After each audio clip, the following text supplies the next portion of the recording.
Ce qu'on ne t'a jamais dit sur la tentation, le désert n'est pas un piège, c'est une préparation. On éprouve fréquemment de l'appréhension face à la tentation. On la voit comme une faute qui rôde, une faiblesse honteuse, un piège tendu par l'ennemi pour te faire chuter. Mais ce qu'on ne t'a jamais dit, c'est que la tentation révèle plus qu'elle ne détruit. Elle n'invente rien. Elle met à nu ce qui est déjà en lutte en toi. Même Jésus, rempli de l'Esprit, n'a pas été conduit au temple ni dans un lieu de confort, mais dans le désert. Et c'est là qu'il a été tenté, Matthieu 4. Pourquoi? Parce que le désert est le lieu du face-à-face. Pas de foule, pas de masque, pas de distraction. Juste toi, ta foi, ta faim et ton identité. Frère, sœur, Dieu ne tente personne, c'est écrit. Jacques 1:13. Mais il permet le désert, il permet les moments de tension, non pour te faire tomber, mais pour te faire tenir. Car ce qu'on ne t'a jamais dit, c'est que la tentation, c'est aussi l'instant où le ciel retient son souffle et où ta victoire devient un témoignage éternel. Frère, sœur, as-tu remarqué que la première phrase du diable à Jésus, ce n'est pas une insulte, ce n'est même pas un mensonge direct, c'est une question. Si tu es le Fils de Dieu, Matthieu 4:3. Ce qu'on ne t'a jamais dit, c'est que la tentation commence toujours là, dans l'identité, dans ce que tu crois être ou ne pas être. Juste avant le désert, le Père avait dit depuis le ciel « Voici mon Fils bien-aimé, en qui j'ai mis toute mon affection. » Matthieu 3:17. Et le diable, sournois, vient semer le doute. Si vraiment tu es fils, prouve-le. Transforme ces pierres, montre ce que tu vaux. Frère, sœur, la plus grande tentation, ce n'est pas le pain. Ce n'est pas le pouvoir, c'est de douter de ce que Dieu a dit de toi. Quand tu es seul, affaibli, fatigué, l'ennemi ne vient pas forcément te pousser à un péché visible. Il vient te faire croire que tu n'es pas aimé, que tu es abandonné, que tu dois mériter ce que Dieu t'a déjà donné. Mais Jésus n'est pas tombé dans le piège. Il n'a pas répondu par la performance, il a répondu par la parole. Il est écrit « Pas, je vais te montrer ce que je peux faire. Mais je sais qui je suis. Je sais ce que Dieu a dit. Et ça me suffit. » Frères, sœurs, la Bible dit que Jésus fut conduit par l'Esprit au désert. Matthieu 4:1. Oui, par l'Esprit, pas par le diable. Pas à cause d'une faute, mais parce que c'était nécessaire. Ce qu'on ne t'a jamais dit, c'est que le désert n'est pas un accident. C'est une étape divine, ce n'est pas une punition pour les faibles. C'est un entraînement pour les appelés. Jésus venait de recevoir l'onction. Le ciel venait de s'ouvrir. La voix du Père venait de résonner. Mais aussitôt, l'Esprit l'envoie au désert. Pourquoi? Parce que l'onction appelle l'épreuve. La promesse appelle la résistance. Le dépôt appelle le feu. Frère, sœur, si tu traverses un désert après une saison de visitation, ne crois pas que tu as tout perdu. Tu es en mission. Le silence n'est pas un rejet. La sécheresse n'est pas un abandon. C'est un terrain de révélation. Car dans le désert, ce n'est pas Dieu qui change. C'est toi. C'est là que tu découvres ce qui te nourrit vraiment. Ce qui te tient debout quand il n'y a plus de public.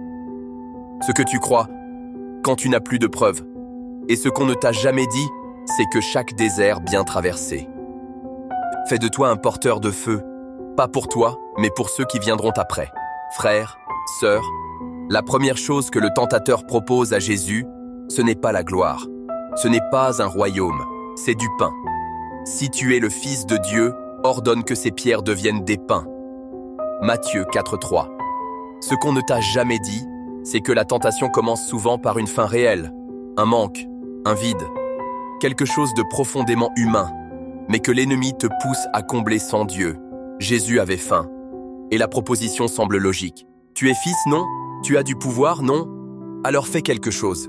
Comble-toi toi-même. Mais Jésus refuse. Pourquoi?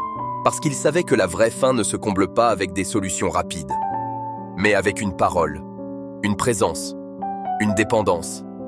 L'homme ne vivra pas de pain seulement, mais de toute parole qui sort de la bouche de Dieu. Matthieu 4:4. Frère, sœur, quelle est ta faim aujourd'hui? Est-ce la reconnaissance, l'amour, la justice, la sécurité? Ce n'est pas mal d'avoir faim, Mais attention à ce qui vient combler ce vide, car le diable te pousse toujours à chercher le bon besoin, au mauvais endroit. Et ce qu'on ne t'a jamais dit, c'est que la victoire ne consiste pas à ne plus avoir faim, mais à apprendre à se nourrir à la bonne source. Frères, sœurs, la deuxième tentation de Jésus est étrange, car elle vient accompagnée d'un verset. Le diable dit à Jésus, il est écrit, il donnera des ordres à ses anges à ton sujet, et ils te porteront sur les mains. Matthieu 4,6, Psaume 91. Ce qu'on ne t'a jamais dit, c'est que le diable connaît les Écritures. Il n'apparaît pas toujours sous forme de mensonge. Parfois, il prend la forme d'une vérité, mais sans la vie. Il utilise la Bible sans l'esprit. Il manipule le texte pour séduire, accuser, détourner. Il pousse à la performance spirituelle. Si tu crois vraiment, saute. Dieu te sauvera, non? Mais Jésus ne répond pas à ce jeu. Il ne joue pas avec Dieu. Il dit simplement, tu ne tenteras pas le Seigneur ton Dieu. Matthieu 4,7. Frères, sœurs, ce qu'on ne t'a jamais dit, c'est que la tentation religieuse est la plus subtile. Faire les choses au nom de Dieu, sans écouter la voix de Dieu. Utiliser la parole pour justifier l'orgueil, la fuite, la pression. Mais la vraie foi ne provoque pas Dieu. Elle lui fait confiance. Elle obéit, même sans miracle. Et tu dois savoir ceci. Un verset mal interprété peut devenir une arme contre ta propre foi. Mais un verset habité par l'Esprit devient une épée de victoire. Frères, sœurs, la troisième tentation de Jésus est directe. Je te donnerai tous les royaumes du monde et leur gloire si tu te prosternes devant moi. Matthieu 4, 8 à 9. Mais ce qu'on ne t'a jamais dit, c'est que ces royaumes ne lui appartiennent pas vraiment. Il les montre, il les vante, il les promet, mais il ne peut pas garantir ce qu'il ne gouverne pas. Le diable offre une gloire sans croix, un pouvoir sans fidélité, un raccourci sans obéissance. Et c'est toujours comme ça. La tentation te propose ce que tu veux profondément, mais en te coupant de celui qui en est à la source. Frère, sœur, sois vigilant. Car aujourd'hui encore, on te dira, compromets-toi juste un peu et regarde ce que tu peux obtenir. Un contrat rapide, une popularité artificielle, un plaisir immédiat. Mais derrière la promesse, il y a un prix. Ton cœur. Jésus n'a pas marchandé. Il a dit, tu adoreras le Seigneur ton Dieu et tu le serviras lui seul. Matthieu 4, 10. Car ce qu'on ne t'a jamais dit, c'est que le diable promet des royaumes, mais Dieu, lui, offre une alliance. Et cette alliance ne t'élève pas pour t'exhiber, elle t'élève pour t'envoyer. Frères, sœurs, dans chaque tentation, Jésus ne crie pas, il ne négocie pas. Il cite la parole. 3 fois, face au diable, il dit simplement, il est écrit.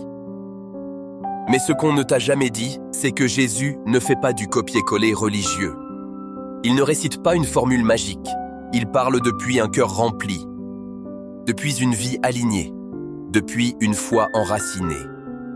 Car la parole de Dieu n'est pas un slogan, c'est une épée. Éphésiens 6, 17. Et cette épée n'est efficace que dans les mains d'un cœur obéissant. Frères, sœurs, quand la tentation frappe, tu n'as pas besoin de beaucoup de mots. Tu as besoin d'une vérité plantée, et cette vérité ne devient pas vivante quand tu la prends. Elle devient vivante quand tu l'habites. Ce qu'on ne t'a jamais dit, c'est que ce que tu médites aujourd'hui dans le calme sera ton bouclier demain dans la tempête. Alors remplis-toi de la parole, pas pour impressionner, mais pour résister, pour discerner, pour tenir. Frère, sœur, quand tu es tenté, tu as parfois l'impression que ça ne finira jamais, que la pression est trop forte, que tu es seul, oublié, coincé. Mais écoute bien ceci. Même Jésus a vu la fin de la tentation. Il est écrit. Alors le diable le laissa, et voici, des anges vinrent auprès de lui et le servaient. Matthieu 4, 11. Ce qu'on ne t'a jamais dit, c'est que les anges ne viennent pas avant la tentation, mais après. Dieu n'envoie pas toujours le secours immédiat, mais il n'oublie jamais ceux qui restent debout. Et la fidélité dans le désert attire la visitation. Jésus n'a pas seulement survécu à la tentation, il a gagné en solidité, affermi, prêt. Et à la sortie, il ne trouve pas des foules, il trouve le ciel ouvert. Frère, sœur, ta tentation n'est pas éternelle, elle a un début, elle a une fin, et à la fin, Dieu a prévu une visitation. Des anges viendront, sous forme de paix, de repos, de guérison, de renouveau. Ce qu'on ne t'a jamais dit, c'est que Dieu note chaque instant où tu choisis de rester fidèle, même quand personne ne te voit. Et bientôt, tu verras que le ciel ne t'a jamais quitté. Il t'attendait juste à la sortie du désert. Frères, sœurs, après le désert, après les pierres, après les voix, après les versets mal cités. Il est écrit que Jésus retourna en Galilée, rempli de la puissance de l'Esprit. Luc 4,14. Pas seulement rempli de l'Esprit comme avant, mais maintenant rempli de puissance. Car ce qu'on ne t'a jamais dit, c'est qu'il y a une différence entre être visité et être éprouvé. Avant le désert, Jésus était oint. Mais après le désert, il portait une autorité. Il avait résisté, il avait discerné, il avait tenu. Et maintenant, chaque mot qu'il disait avait du feu. Chaque geste qu'il posait portait la trace du ciel. Frère, sœur, tu veux une vie qui touche les autres? Tu veux porter une parole qui libère, un regard qui guérit, une voix qui console? Alors ne méprise pas le désert. Ne fuis pas la tentation. Affronte-la avec Dieu. Car ce que tu vainques dans le secret fera trembler l'ennemi en public. Tu n'as pas besoin de chercher la grandeur. Tu as juste besoin de rester fidèle dans l'ombre. Et Dieu t'honorera dans sa lumière. Frères, sœurs, on peut croire qu'on est fort, jusqu'au jour où le désert arrive. On peut penser qu'on est prêt, jusqu'à ce que la solitude, la faim, la confusion nous mettent à nu. Ce qu'on ne t'a jamais dit, c'est que la tentation n'invente rien.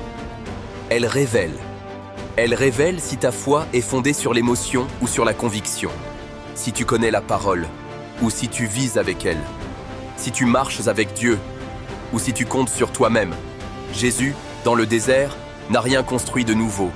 Il a révélé ce qui était déjà en lui. Il n'a pas improvisé des versets. Il n'a pas inventé une stratégie. Il a simplement laissé sortir ce qu'il avait cultivé en secret. Frère, sœur, la tentation ne t'humilie pas pour te condamner. Elle t'éclaire pour te faire grandir.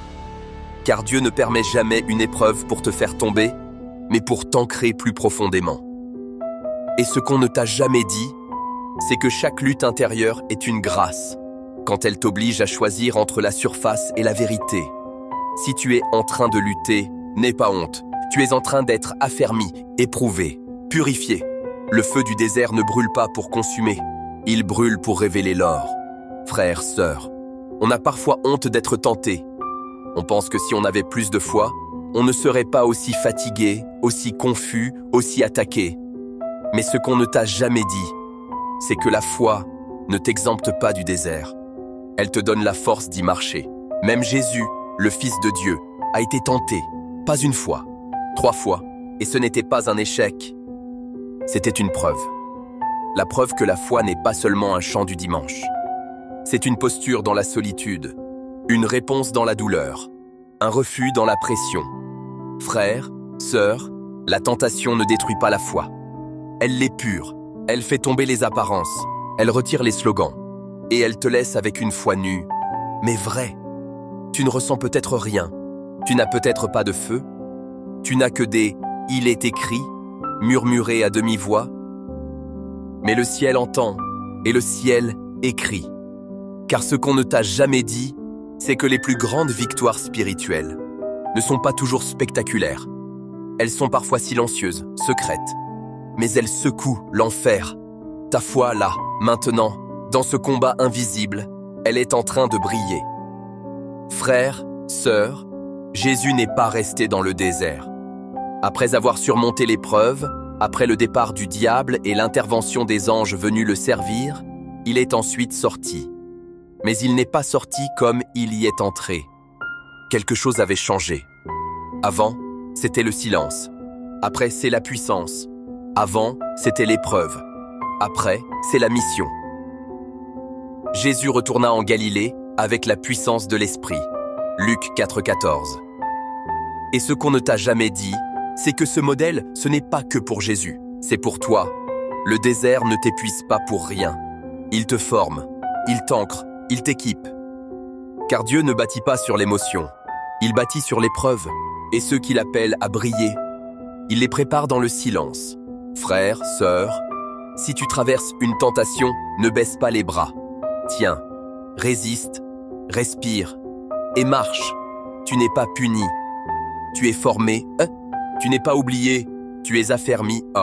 Et bientôt, tu sortiras de ce désert avec une parole qui guérit, une foi qui résiste et une vie qui inspire. Frère, sœur, si cette vidéo a mis des mots sur ton combat, ce n'est pas un hasard. Car Dieu voit ce que les autres ne voient pas. Il voit ta fidélité dans le désert, tes larmes silencieuses, tes résistances invisibles. Et ce qu'on ne t'a jamais dit, c'est que Dieu célèbre chaque non que tu dis au mal, chaque prière que tu murmures sans force, chaque pas que tu fais dans le sable brûlant du désert. Ne laisse personne te faire croire que la tentation est un échec. Elle est souvent le lieu où Dieu construit les plus grandes vocations. Tu n'es pas seul, tu n'es pas faible, tu es en route. Et si tu tiens, même en tremblant, le ciel se souviendra. Si cette parole t'a parlé, aime cette vidéo pour qu'elle touche d'autres combattants fatigués. Commente « Je tiens » si tu choisis de rester fidèle, même dans le désert. Abonne-toi à cette chaîne, car ici, on ne glorifie pas la facilité. On célèbre ceux qui tiennent bon dans la poussière. Souviens-toi, le désert ne dure qu'un temps. Mais la mission qui t'attend ensuite, elle, portera du fruit pour l'éternité.